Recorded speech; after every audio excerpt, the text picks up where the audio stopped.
ያላወቃችሁ አንድ ነገር ልንገራችሁ። ዳኒም ሩቲም ቢኒም ማለት ነው አንድ ሰው ሃይማኖት ካለው ነው ጸበልም የትም ቦታ መሄድ የምችለው። እናንተ ደግሞ ሃይማኖት የሚባል ነገር የላችሁም። ሃይማኖት ቢኖራችሁ ነበር መተት ምንትስዮ እያላችሁ የምትመጡብን። ኧረ በእናታችሁ አሁንስ አሰረቻችሁ እንዴ!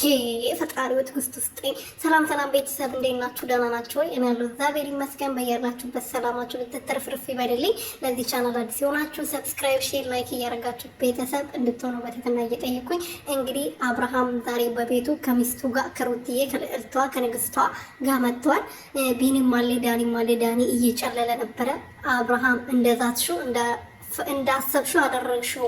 ስለዚህ አብርሃም ጸበል መሄድ አለበት ብሏልና ጸበል የሚሄደው ሃይማኖት ያለው ሰው ብቻ ነው። ይሄን በዚህ አጋጣሚ ልነግራችሁ እወዳለሁ። እናንተ ደግሞ ሃይማኖት የሚባል ነገር የላችሁም። 1 አመት 2 አመት ዝሙት ስታስተምሩ ቆይታችሁ አሁን ደግሞ 2 አመታችሁን ጨርሳችሁ ወደ መተት ገባችሁ። መተት ልታስተምሩ ማለት ነው።